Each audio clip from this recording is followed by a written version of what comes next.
This is 16 to 1, a podcast about education, teaching, and learning.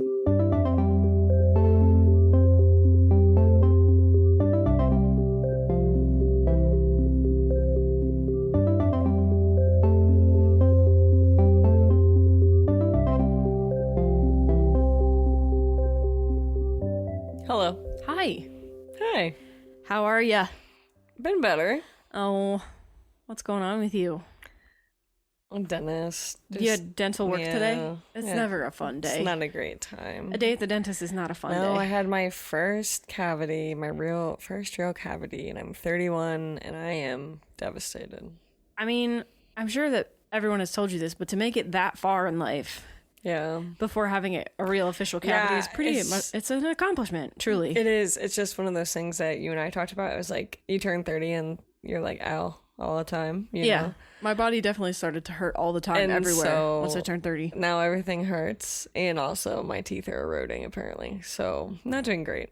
Half of your face doesn't really work, kind of. Not totally still, no. Yeah. So, as teachers know, for sure, like, your summer is just filled with a ton of appointments to try to not have to do it all in the school year. So I feel like I've had like all of these appointments, you know what I mean? Like I've just been sliding them in because this is when there's time. So it's just that time of year. So it's like the doctors I've been seeing have been like, oh, well, it's nice you have the time. And I'm like, yeah, but it's my summer and this is what we do because it's hard to take time off. Yeah, so. You've been giving a lot of reports on your blood pressure. Like every single time you go to one of these appointments, you get your blood pressure taken. Yeah. So there have been a lot of updates on your blood pressure. So. It's gotten a lot better. Yeah. Not being in the school. Yeah. Like, you know, so that's good for my health. Funny how that probably. works. How about you? How's your health? How's your teeth? I don't know. I don't know. I haven't had all these appointments that you have had. Okay. So, Well, don't bother. I mean, It hurts. they feel It cost fine. me, I don't know, $100 and some, and I've just had a sore mouth. So here we I'm are. sorry about your mouth. Me too. We're about to exercise it for a while. Yeah, it kind of hurts. So let's Yeah. wrap this up. Okay. okay. Okay. We'll let you know. Well, no, it was just weird because of where the cavities were. It was like they had to like numb the top of my gums, like in the front. And so like my nostrils were numb. Like it was weird. I was like, I'm gonna have a booger. I'm gonna have like I was Drooling like for no drooling. reason. I had no idea. So, anyways, that's how I've been. We've had some pool days. That's been nice. We've been at the pool. We're getting slowly back into the swing of seeing people, and it's been kind of fun. Our trivia group is back together. Yeah. So Most of our those are, peers like- are now vaccinated, so Yeah. we're starting to hang out. we went to a wedding. That was really fun. Yeah, that was fun. Too much fun in my case. It was too much fun for you. But it also, that was like one of those times I wasn't as exhausted as I thought I would be. But it was just like normal wedding tired, you know? So, anyways, it's been good.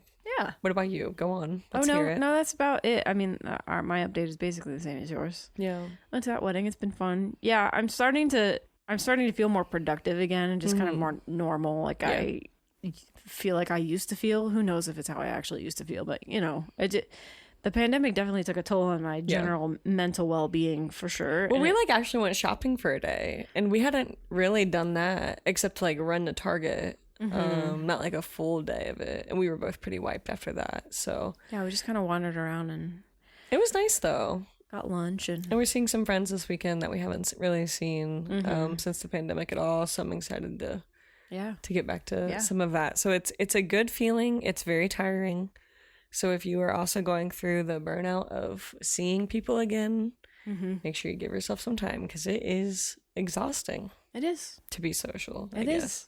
Give yourself a break. We're not really that well wired for it after all. I guess not. I mean, I'm out of practice. Yeah. I don't remember, you know, there's a whole big song and dance about whether to shake hands or a hug or like all of that kind of We stuff. did go through that. Everyone's just like super awkward about it every single time it happens. I feel like- even more so than usual, you know? Like, I don't mind hugs most of the time, but like for the people that we've been seeing, I like just want to hold them and never let go because we just like haven't, you know what I mean? Like to see some of my friends from last weekend for the wedding, I hadn't seen them for sure since pre-pandemic, but also I don't get to see them that often. So I was like, just let me hold you for a while. And you know, it was just, and I'm not really that way. Yeah. But like now I'm like, I just need to be close to you. So please allow me to be. I feel like such a baby. Please allow me to remember what human connection feels like. Yeah. So anyways, it's a good thing. Yeah. It's nice. The summer makes it just so much better, I think, too. Just to have some good weather. So Good. yeah. I'm glad. Well, what are we talking about this week? You want to get right into it? Yeah. Okay. So this episode, the title is "The Truth Is Out There," Yeah, which I had Chelsea to had to have. I had to throw an X-Files reference in there. It just seemed too perfect not to. Big X-Files fan. And we're gonna talk about. Actually, I would say we both really like this now that I'm like thinking about it, but it's conspiracy theories. Conspiracy theories. And yeah. so the problems of them and kind of just how classrooms can handle them or mishandle them. Yeah. And the intersection of education and conspiracy theories. And also, as people, like I've said before, and we've talked about on here, who like to fall down rabbit holes, right, of conspiracy theories, knowing when you're a little too far in. And when they become dangerous, which is the most important part of them. Yeah. So Yeah. Yep. how was that for an intro? No, Do you that was feel a good good? intro. I feel good. Well, it is yours actually to start with. This isn't really the history though. No, it's not We history. didn't really do the history this episode. I don't really have a. I We mean, have to retitle the entire podcast. I'm sorry, but there isn't really like a history of conspiracy Right. theories because they've been. Well, you around. chose this because of an article you read. So Yeah, let's start I did. there. I did. Yeah. I follow all the education periodicals. Yeah. I follow all the education periodicals on my my news app. So this article came across my feed. It's about this DC-based lawyer named H. Heather Shaner. She is the court-appointed defense counsel for several defendants from the January 6th Capitol insurrection. Why are you shaking your That's a head? no for me, boss.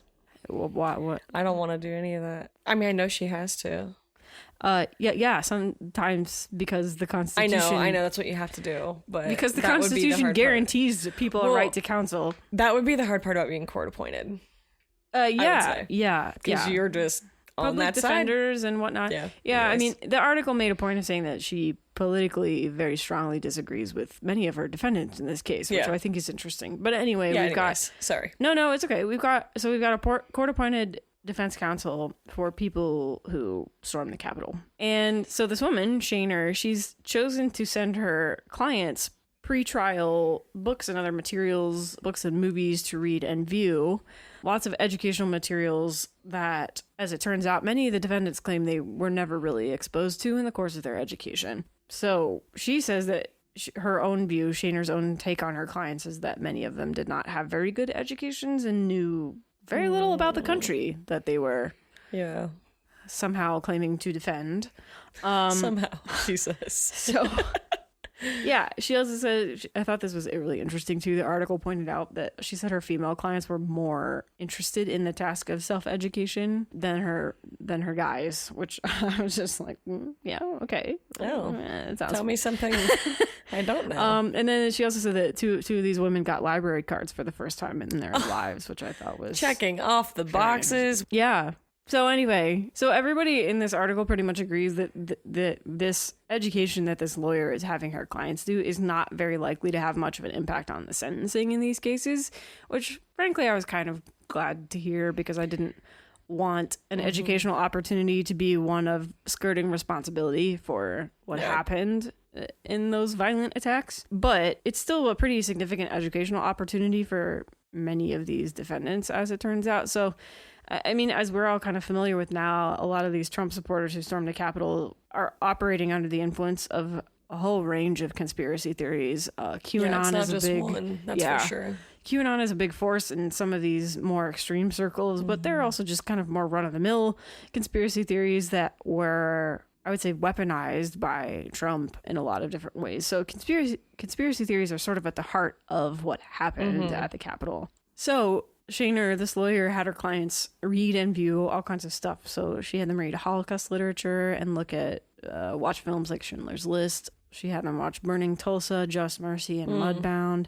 Bury My Heart at Wounded Knee, and a series on the U.S. Constitution. So we're kind of covering a whole lot about our country's troubled history and origin stories, and a lot of information about what we are versus what we think we are, the narratives that some of these people had come to tell themselves about the country versus the sort of boots on the ground facts about how we got where we are. I think it's probably not really fair to anyone to claim that everyone who stormed the Capitol did so because they just didn't have a great education. Like, I think that's an oversimplification, pretty obviously. The factors... I think it's like an easy way out. Yeah. And I don't think we want to give them... No.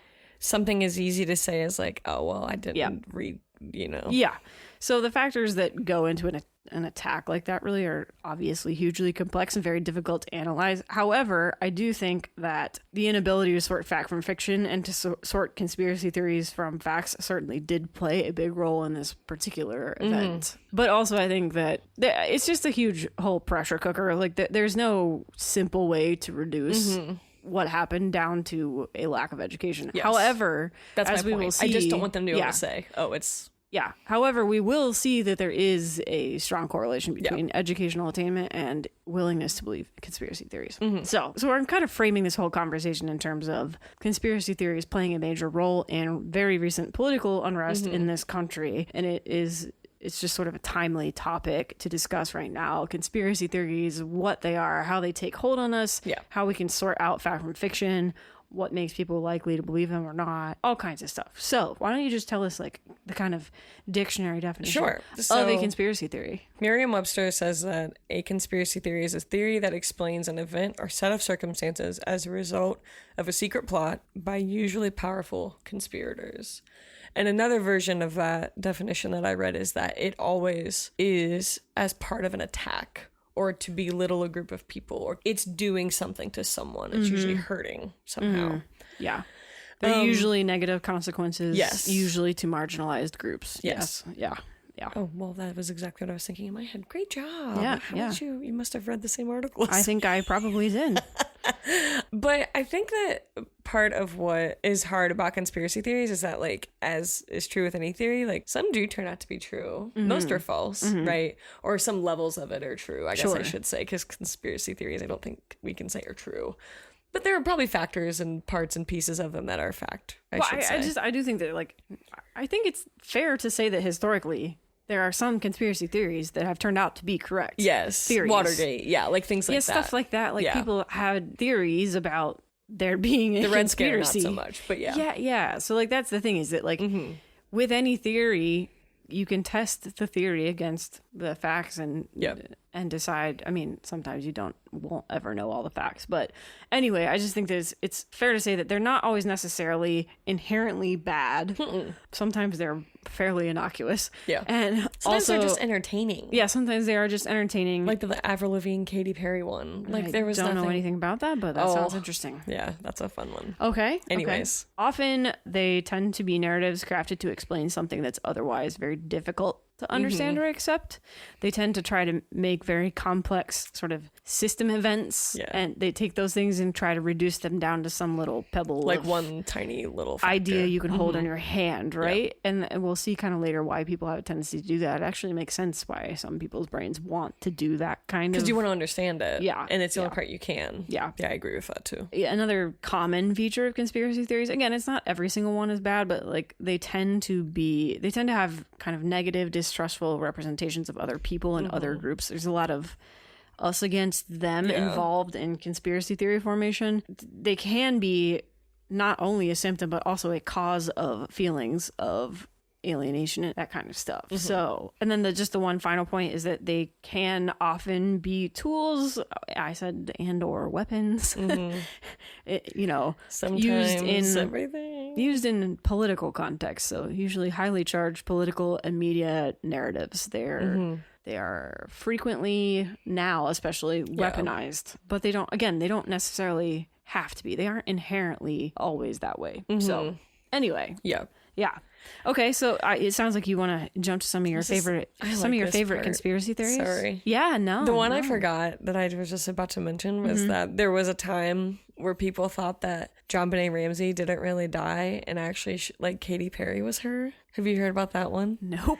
That's also like Avril Lavigne's, like, not that she was JonBenet Ramsey, but that Avril Lavigne and Katy Perry, I think, were the same person, something like that. Anyways, those are some fun ones. Weird but fun. It is weird, but like those are entertainment, right? I mean, like, except for the family of JonBenet, obviously, which is horrible. But there's a lot surrounding JonBenet Ramsey's death as well. Anyways, yes. So some other ones that I like: Elvis, What about He him? didn't really die, Oh, interesting. and Okay. he got away to like somewhere in South America. Everyone gets away to South America is basically what they say. Yeah. It's like, okay. Because Elvis had been given like an honorary title as an FDA from Nixon. He like Wow. went and met Nixon at the White House and got like an FDA badge and all this stuff, and he was like seriously into drugs. And so there are like all these people who think that it was like a government thing that killed Elvis, but Wow. he just couldn't go to the bathroom. Okay. Anyways, Okay. Hitler has a million conspiracy theories. Yeah, I would say that Hitler and the greater environment of Yeah. World War II is a hotbed for conspiracy theories. I would say a lot of them are hinged around high-ranking Nazi officials for sure. Yeah. But it's because some of them did get away. There are a lot, and they're resurfacing a lot of anti-Semitic conspiracy theories out there. But like there's also a group of people who think that Hitler didn't really die in the bunker with Eva Braun. Okay. The 9/11 one always comes to mind, obviously, as a conspiracy theory. That's one of the first ones that I remember, like, in Yeah, from real our time. childhood, Yeah, that's a big one. That is a big one. People were like, jet fuel doesn't melt steel beams. They were Yeah. talking about how supposedly it wouldn't have been possible for 9/11 to have happened the way that it happened. Yeah, like the jets couldn't have taken down which is just the towers. kind of, yeah. Anyway, okay. And then I got a little bit lighter on some of these. Okay. So like the Denver airport.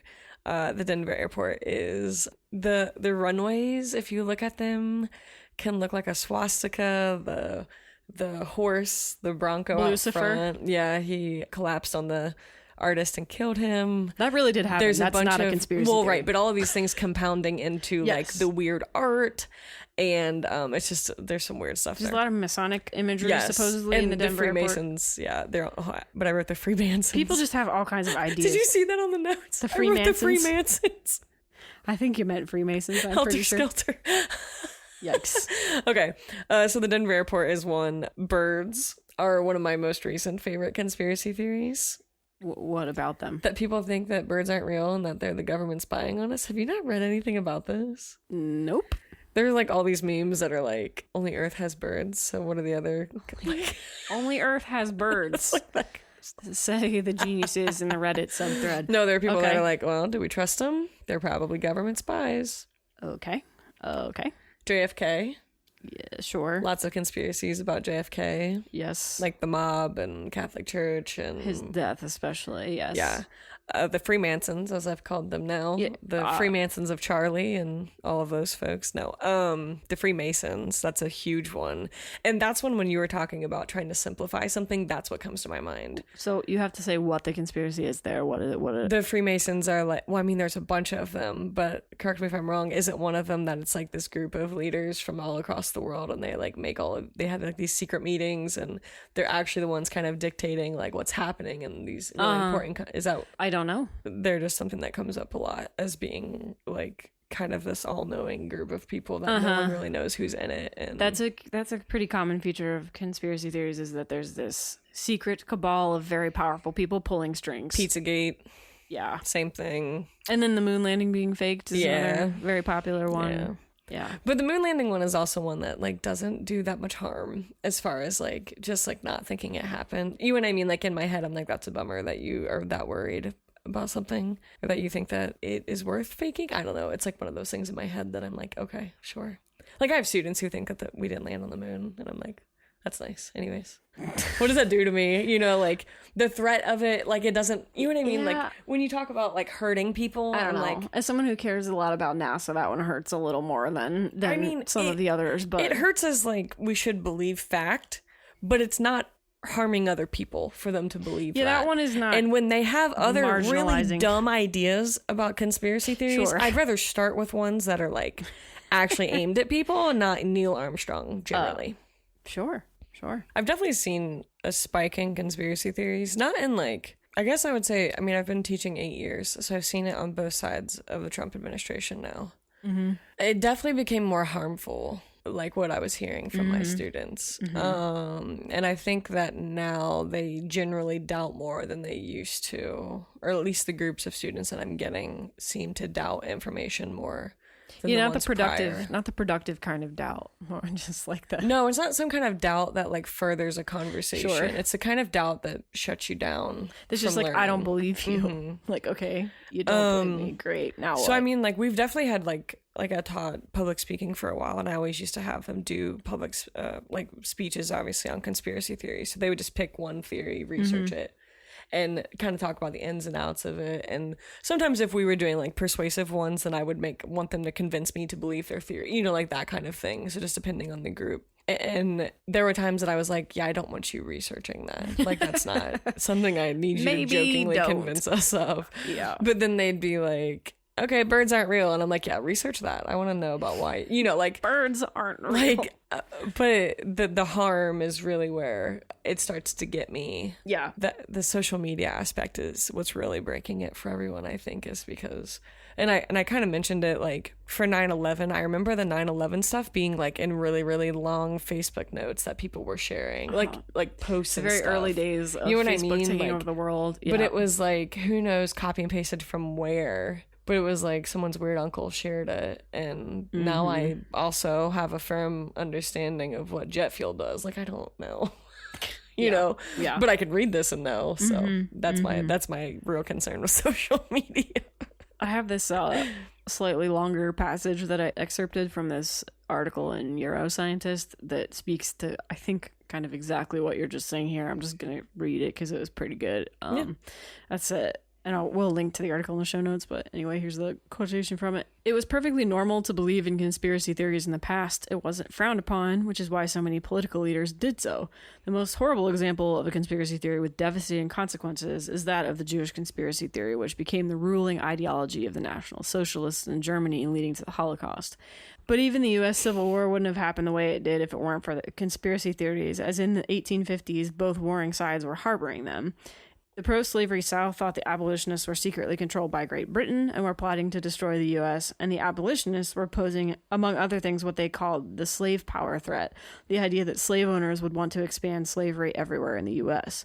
In the greater, and this is not written by an American, which is kind of why it's talking about this globally, but anyway, in the greater scheme of things, politicians using conspiracy theories has been more the rule than the exception. What is different now is that Trump, for example, is using them in a time when it's not considered normal to believe in them. But he does that because they're a form of stigmatized knowledge, and because this allows him to fashion himself as a populist who is resisting the elites or elite forms of knowledge and promotes the will of the people. It's worth bearing in mind that this process of stigmatization that conspiracy theories underwent after the 1960s was mostly restricted to the Western world. In the Muslim world or in the Asian countries, this process didn't take place as far as we know, and it also didn't take place to the same degree in Eastern European countries. I thought that was really interesting. You know, this guy's he's a researcher into conspiracy theories, among other things, but sort of a lot of social movements and whatnot. But Yeah. I think that was a pretty good overlook. I would say in general, the public is like, oh yes, we shouldn't believe in conspiracy theories because that makes you a Looney Tune or whatever. So I think, yeah, generally people do not think that it's a socially acceptable thing to do to believe in conspiracy theories now. Yeah. So we have this kind of clash of ideologies. Yeah, but I think that's only recently become that way. Because before then, it would have been a fun conversation. Sure. And now I'm like, I don't like where this is. You know, like, it's like a warning flag. Like, it's like a red flag for sure for me when someone starts like that, because I'm like, I think that in my mind, actually, now that we're thinking about all this, that example that the 9/11 conspiracy theories that you brought up are for me, and how that converged with the internet and social media taking the world over. Yeah. Those two things are kind of when, in my mind, conspiracy theories started to become more insidious and more like their modern instantiation, like what we're seeing now, what we're dealing with now, what we're trying to combat now, all of those things. So. Yeah. One of the other social media trends that I saw happen this past year was on TikTok.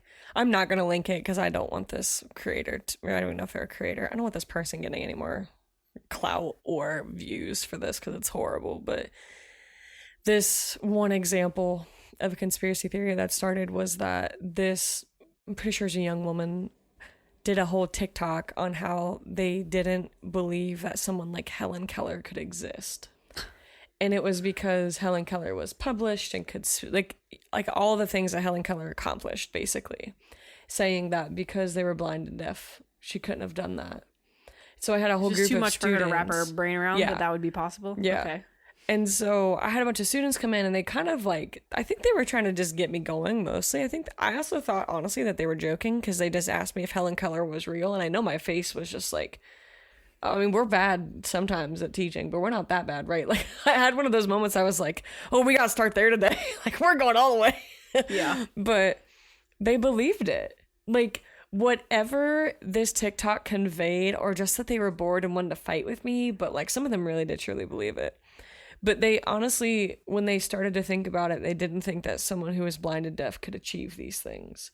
And so it pissed me off, honestly, at first. And then when I got down to it, I was like, they're just being ableist. Like, that's all that this is, right? Like, this is just a reflection of their inability to understand people who don't work like them. Yeah. So then I, like, went into the things that Helen Keller could do and how she learned and, like, the ways that she was taught. And some changed their mind. And some knew she was real the whole time, but just liked the fight. But I still have some that don't think it was possible for her to be real. And I just looked at them and I'm like, that is so ignorant. Like, that's where conspiracy theories, I think, are hard, because there's no reason for us to believe that because someone is blind and deaf that they can't achieve anything, that they can't write books, that they can't read and learn and things like that.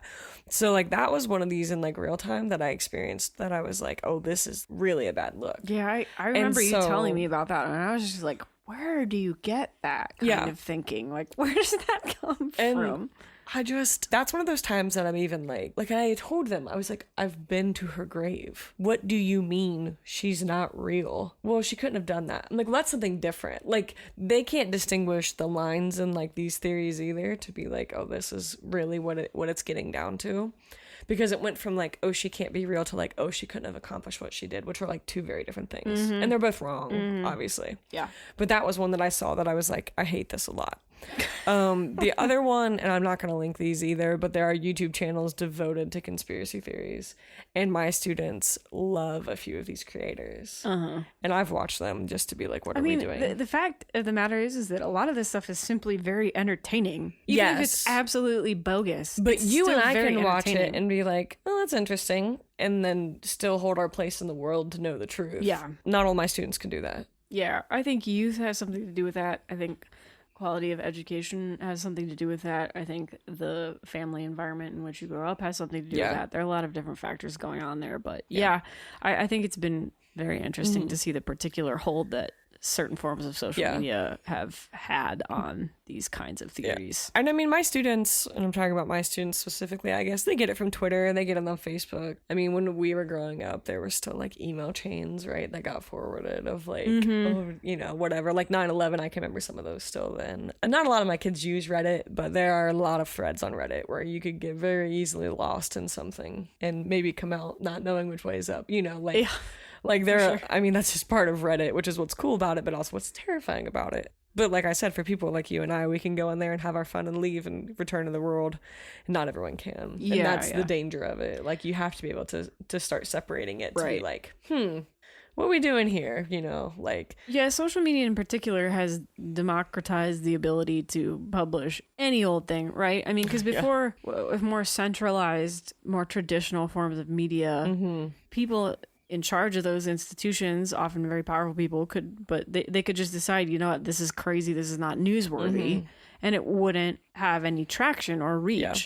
Yeah. And now I do think that it's, on the one hand, a very good thing that anyone in the world can have a voice. There's part of me that really likes that kind of global participation in kind of internet citizenship or something like that, if you want to call it, you know, tread lightly. If you want to be very, no, but I know what you mean. If you want to be very grandiose about it, there's something. I mean, I'm a web developer and I fundamentally embrace many of the powers of the internet, but I also realize that they can be used for evil. Yeah. So when we democratize platforms and when we allow anybody who has a thought pop into their head, no matter how half-baked, to just go ahead and write blog posts or publish videos or do whatever about it, we've suddenly created this many-headed monster that we're dealing with now. Well, another thing, not even just social media. Well, yeah, like I remember when Darfur was still happening, like in the height of it, I guess I should say. I remember Ryan Gosling going on like the MTV Awards or something like that and wearing a white t-shirt that said Darfur, and I had no idea what was happening. But it like took an actor winning an award during his speech to wear a t-shirt that like did this thing, right? And that was his platform. Like, this however many millions of us were at home watching Ryan Gosling because we thought he was hot, you know, like, accept this award. But that made me go look and be like, what is Darfur? You know what I mean? But like today, that reach is so much more easy to achieve and to like have. Yeah, and it's so, almost like, it's constantly glued to your eyeballs whether or not you want it to be. it is, but it's also like, not that I think that like Ryan Gosling is some like pillar of hope for the world, but maybe he is. And I mean, he's adorable, so that helps. But like now when you think about like this, the reach that content creators have, right? And these were just like maybe people who were stuck at home during a global pandemic who had a couple million views on a video and who now have a voice that's been elevated to have exposure and reach. Not that Ryan Gosling deserves a voice any more than the rest of us, but like we were hearing fewer voices, which was probably not good anyways. But now what I'm thinking about for my students is that probably all the people they follow are just people who got clout or followings for something funny they did or something embarrassing they did, and that's where they're getting this information, right? Not for their and like journalistic integrity, right, or and credibility. Like, I know that Ryan Gosling is not a journalist. I am not trying to claim that, but what he was elevating was a good point. Like, it was something worth sharing, right? Like to bring awareness to Darfur. Not that there aren't content creators doing this stuff. I know it's full of double-edged swords here, but my point is just that now there are a lot more people with a lot more podiums, with a lot more reach, and that's what scares me about a lot of it, is that, you know, before we could take a hot mic away from Kanye when he stole Taylor Swift's moment, like those types of things, right, that stick in my head because those were the big social moments.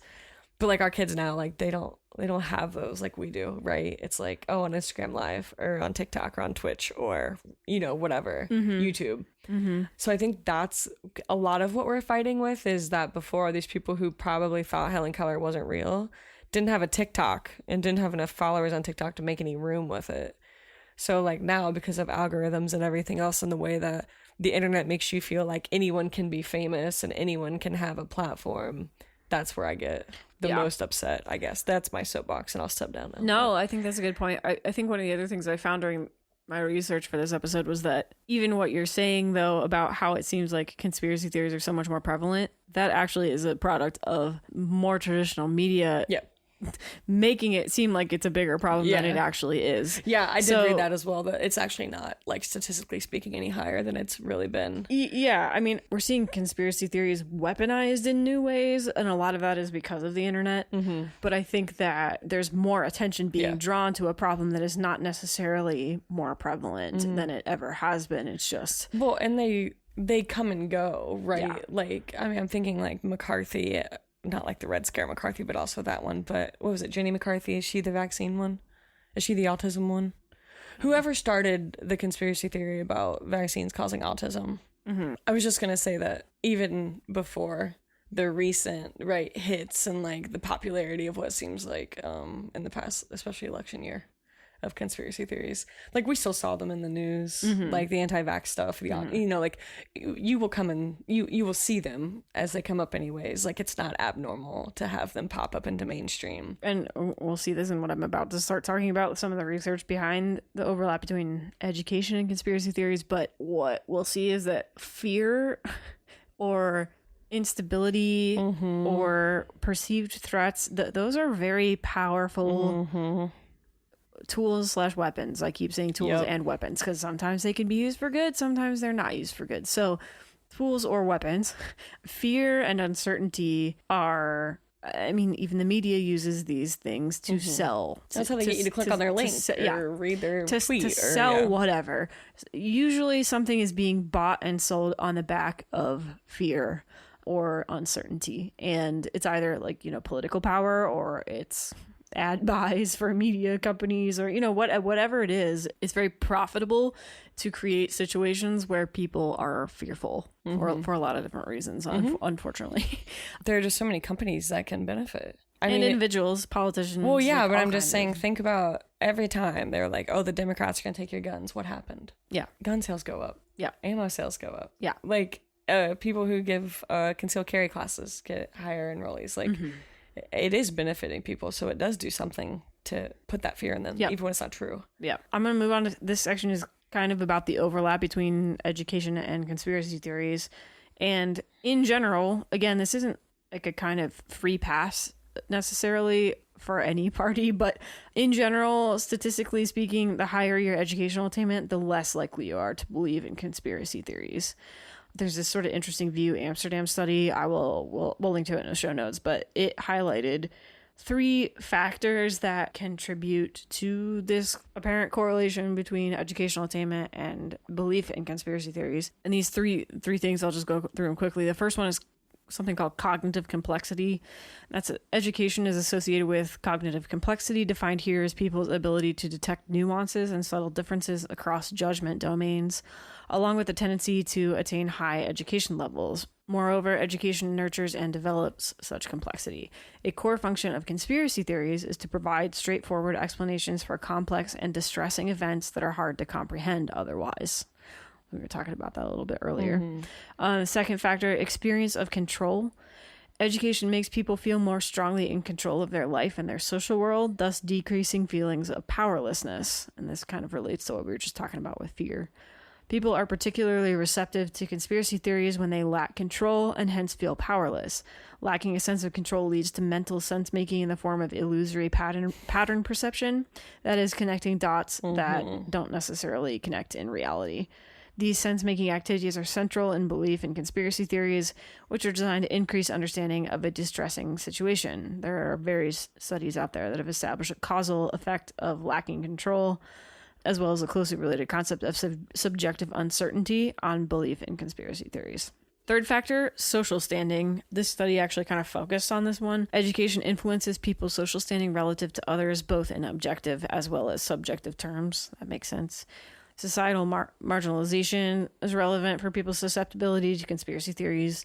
Research indicates that communitarian but marginalized groups within society tend to make sense of the realistic problems that their group faces through assumptions of conspiracy formation. So people who are on the margins for whatever reason tend to try to deal with the problems that they are facing by attributing it to kind of like a higher power working against them, basically. In a similar vein, subjective low social class may lead people to blame the psychological or realistic problems that they face, for example, alienation from the social elite, unemployment, and relative deprivation to the existence of malevolent conspiracies. This is all pretty familiar, especially in the current political context. It's just wild to like hear you talk about these things and think about some of the definitions of different types of propaganda.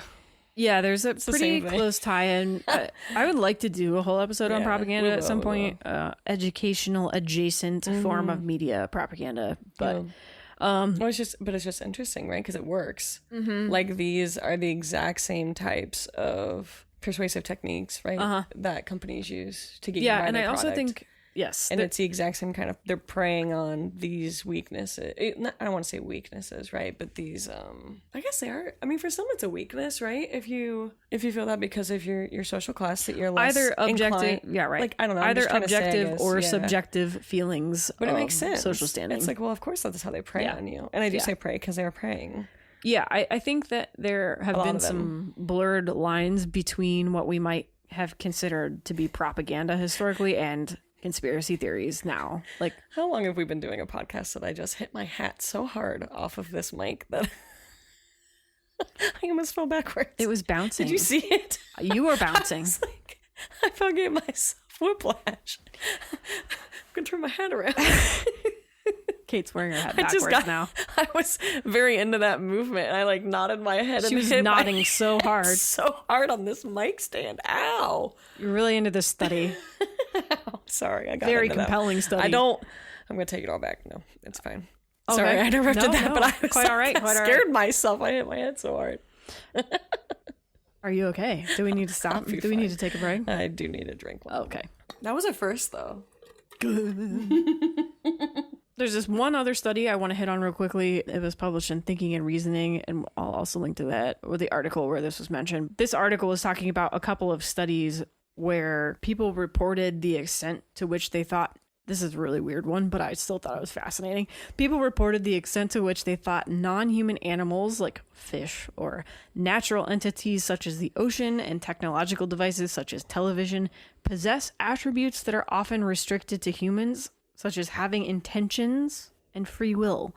Those with higher education were less likely to extend these attributes beyond humans, while those who believed in conspiracy theories were more likely to do so. Most importantly, the relationship between education and conspiratorial beliefs could be explained in part by the association between each of these factors and a tendency to ascribe human attributes to non-humans. This suggests that education reduces over-attribution of agency and intentionality, and that this reduction decreases the appeal of conspiracy theories, which often posit one or more agents behind a constellation of potentially unrelated events. That one is super weird, but also... Run me through that. Well, I mean, I think at the core of it is so over attributing agency and intentionality to things that don't. Basically, it's just like, okay, everything's out to get me. Everything, like the ocean, whatever, science, the planet, global warming, whatever it is. Like these things, there's intentionality and sort of, they are kind of like human-like attributes that we're placing on non-human entities in order to, it's again a sort of about simplifying and reducing what is actually a very, very complex problem into something I can wrap my head around, even if that something is completely false. Like I would prefer to go with this fanciful explanation of what's going on because it's easier for my brain to comprehend than the actual explanation. That one was super weird, but I just thought it was really interesting. Very interesting. Anyway, still in this kind of same vein, how do we teach students and even really adults, honestly, how do we teach people to understand and interpret and test the validity of things like conspiracy theories and propaganda, the stuff that you're talking about? Like, how do we give people the tools to discern fact from fiction? It's hard. It's harder than teaching Shakespeare. It is one of the hardest things because in my experience, especially with where I have taught, they want what they believe to be true. You know what I mean? Just like anybody, right? Like I think as humans, we all want what our beliefs are to be true. Like we don't want to find out that we're, whatever. But it's really hard to try to teach the other side of things or to teach fact or truth about something because it's on TV or they've read it or is a tweet or whatever from someone that they trust and believe in. And so that separation is really hard to make. The other thing is that you have to want to unlearn things, right? Like you have to want to admit, and that's not something that's easy for humans either. Like it's not easy to admit you're wrong. Like I have a hard time with that. And I even in my classroom when I am wrong, I always make a point to kind of do too much about it because I want them to see me do it. And it's not easy. Like, I'm like, oh gosh, I really shouldn't be messing this up as the teacher. But then in the same breath, I'm like, but they have to see me mess it up. Well, I actually have a note about that later on in this section. I was saying we should, in order to teach people how to better understand differences between fact and fiction, we should probably stop stigmatizing to the degree that we do being wrong. Yeah. We should probably be like, you know what? It's normal for people to be wrong sometimes. Yeah. And things like high stakes testing and these kinds of things, the way that we even evaluate teachers, teacher evaluations and stuff like that, it's all reinforcing this. Being wrong is the worst possible thing you could do. Yeah. You got the test question wrong. Your grade is bad. Your ACT scores are terrible. Like, you won't get into college. You won't blah, blah, blah. You're going to have a horrible life.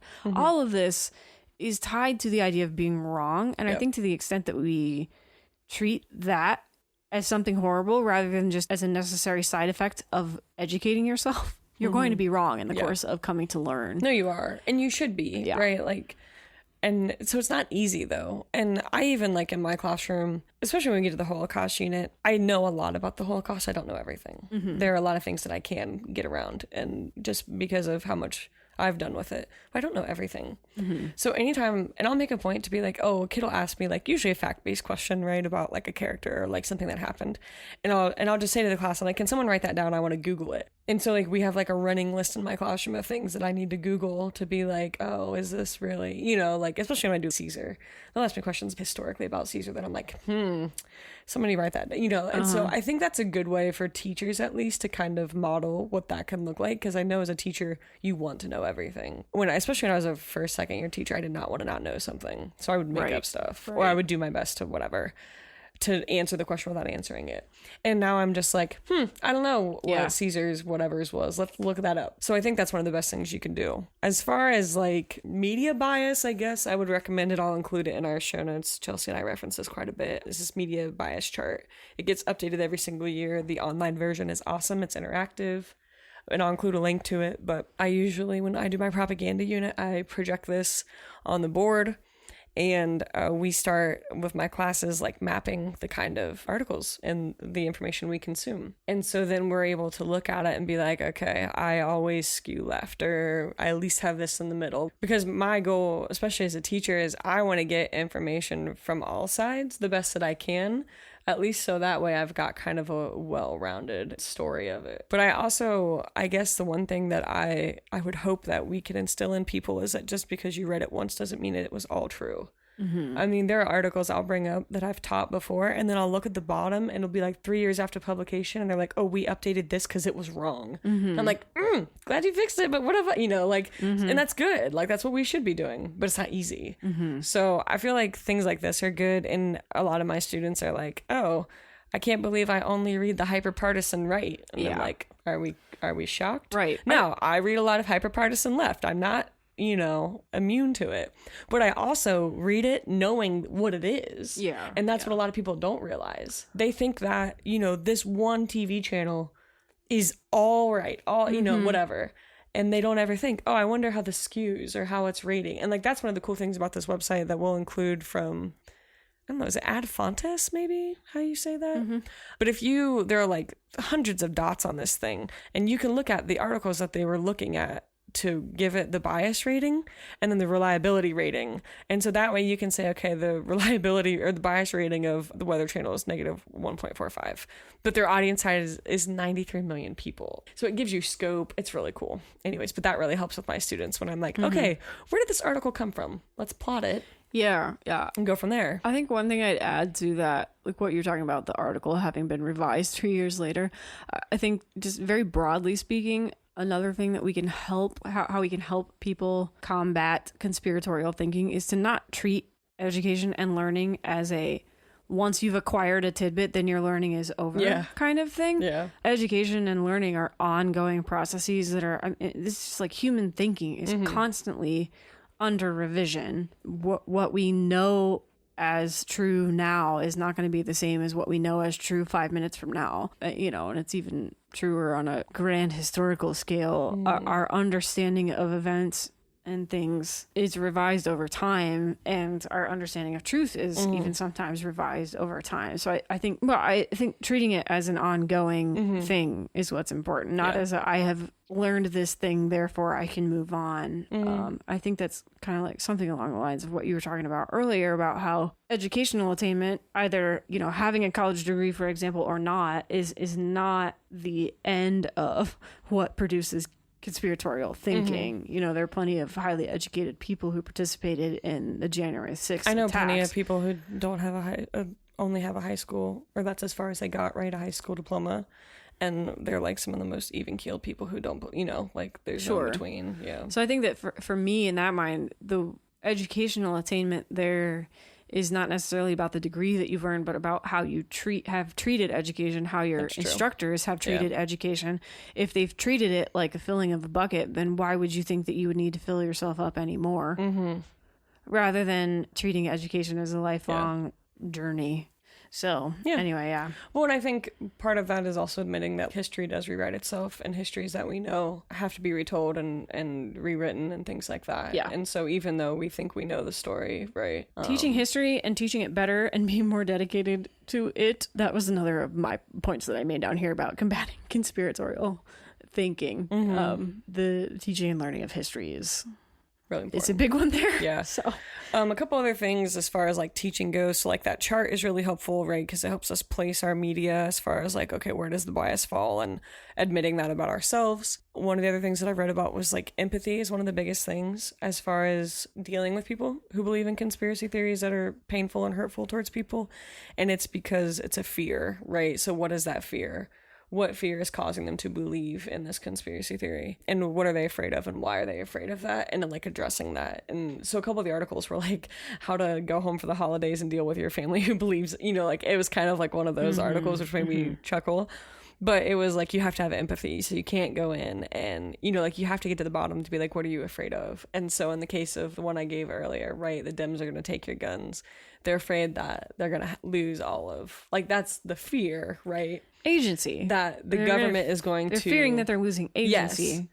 Which is, again, like, it's not wrong to have fears about agency and social standing and all of these kinds of things. Like, it's kind of natural to have a lot of those sorts of fears. But I think, I mean, and one of the things I have down here about how we draw the line between this, you know, fun conspiracies and dangerous conspiracies, a lot of that has to do with asking a question about who benefits from the distribution of a particular conspiracy theory, right? As what I brought up earlier about how it's a tool and a weapon. You know, who becomes marginalized, or what already marginalized groups are blamed by these conspiracy theories. So yeah, like you're talking about, like, these fears often drive the spread of them. And then also the side effects of them are that there's even more division that is sown. I think asking all of these questions of any kind of conspiratorial thinking is an important part of helping everybody sort out what's really, as it were, what's really going on. And the last thing I guess I would say about teaching is, as far as like when the Helen Keller stuff was happening, right? It made me really angry at first. And then immediately I had to recenter myself to be like, this isn't going to help my case, right? Like, if my goal is to make sure that they know that this is all wrong, I can't yell. I can't, like, I have to do it over time. And so I think one of the most frustrating things, and anyone who's dealt with people who believe in really hurtful conspiracy theories can attest to this, it's hard to remove yourself far enough from it and to be, in my case, level-headed. And I'm really sarcastic, which is something I have to watch when I get in these conversations, because that doesn't go well if they get it.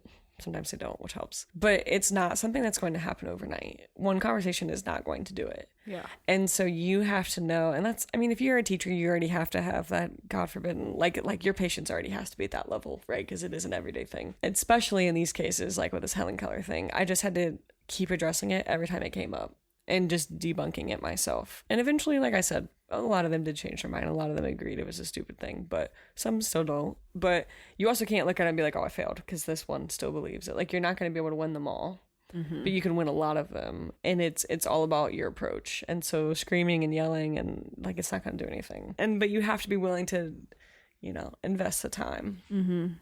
It's a long game. Yeah. It is a long game. It's a marathon, not a sprint, for sure. So anyways. Whew. Okay. What does this all mean? Go watch those YouTube videos. They're fun, but no better. Okay. Disagree? No.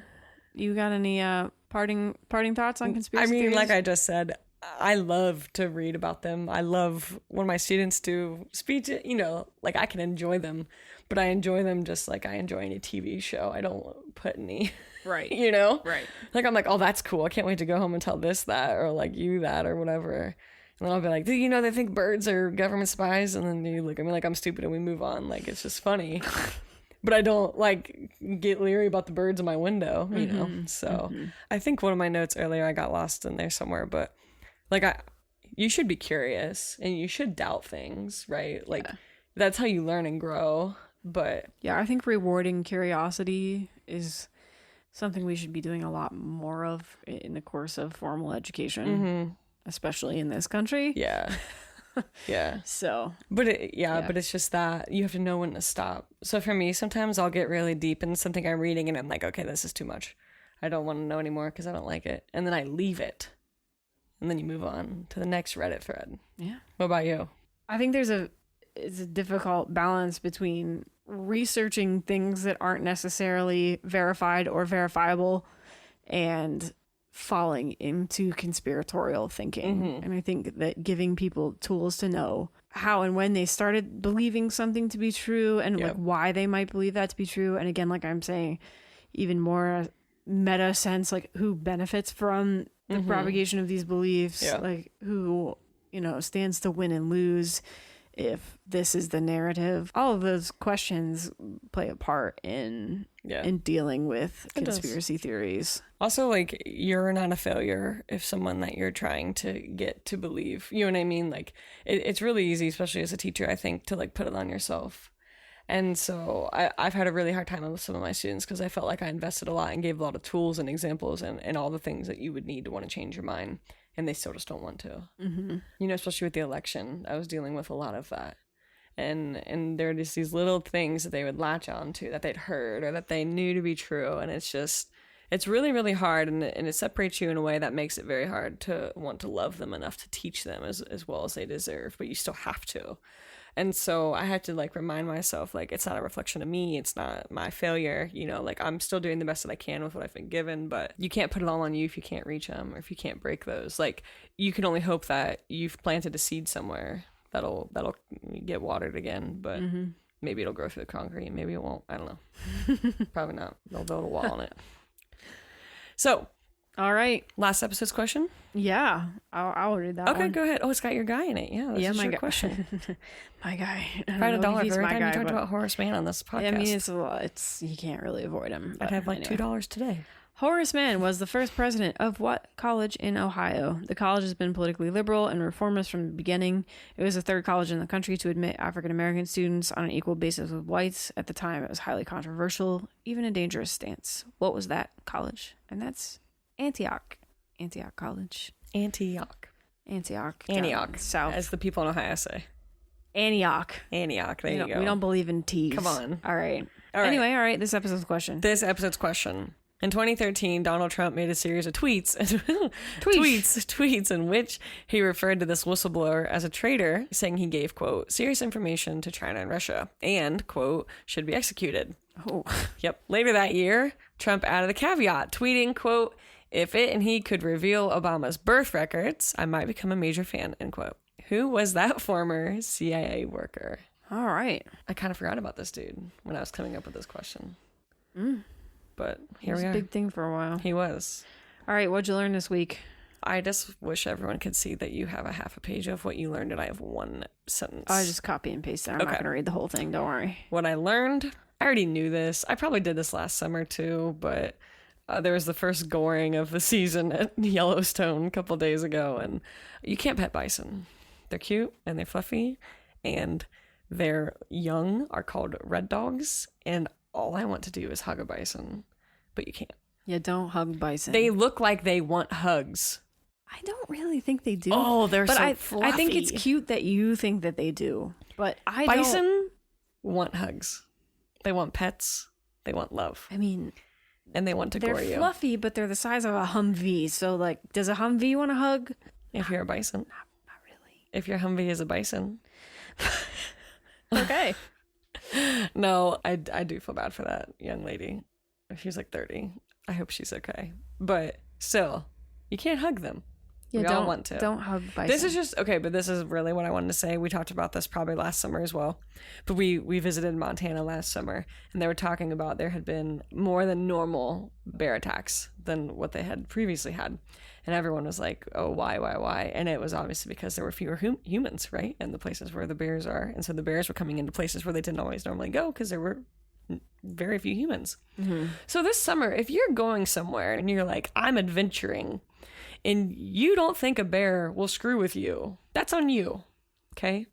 And what makes me mad, and this is where I'm really getting to, they always kill the animal for being an animal, but all of us dumb run around trying to hug a bison. We know they don't want it, okay?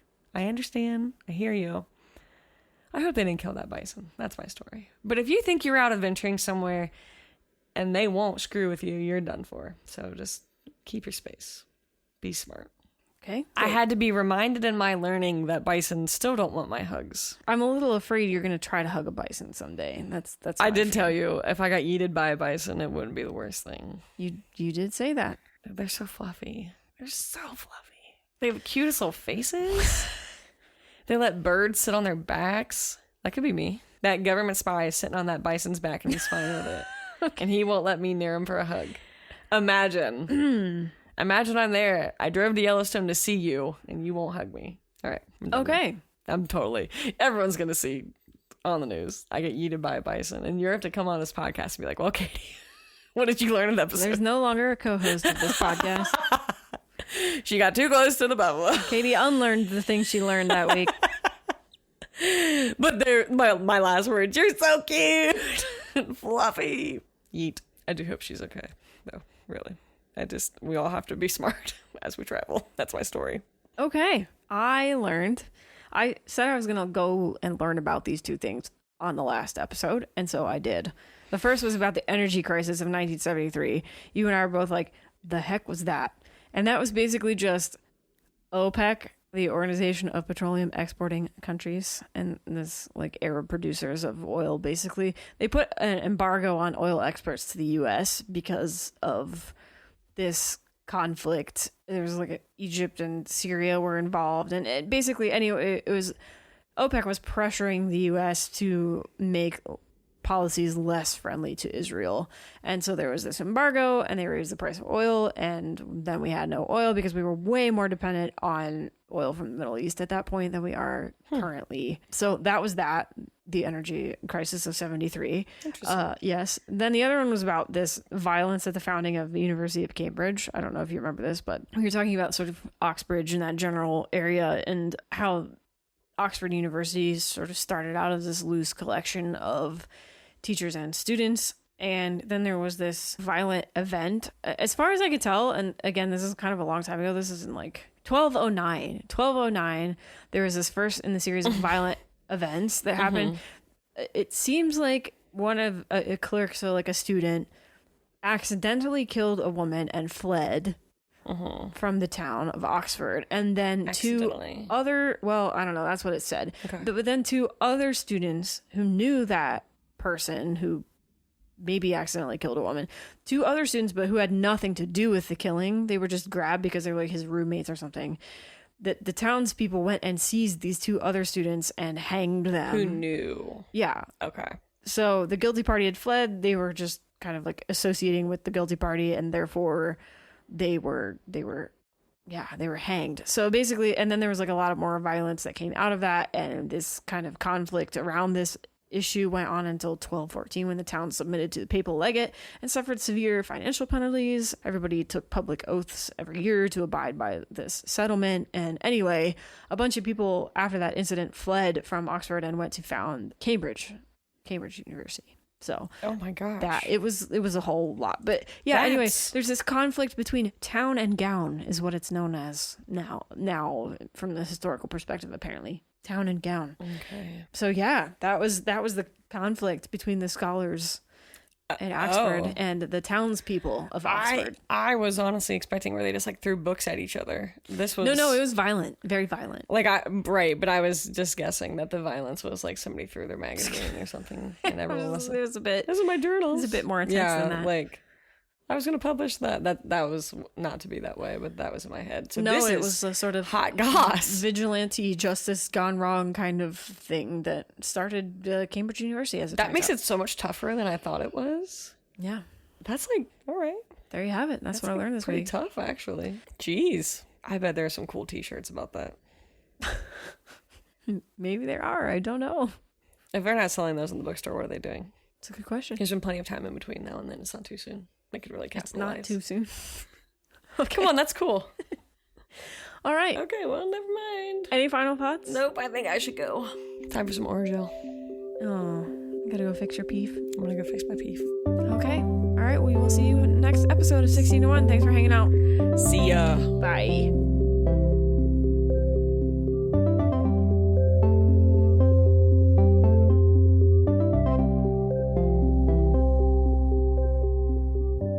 Listeners, thanks for supporting 16 to 1. We're trying to grow our audience, so please check us out at 16to1.com, all spelled out, and tell your friends about the show. On our website, you can find links to follow us on social media, an archive of all our old episodes, and a contact form where you can get in touch. Thanks again for listening, and we'll catch you next show. I think the Orajel is seeping into my brain.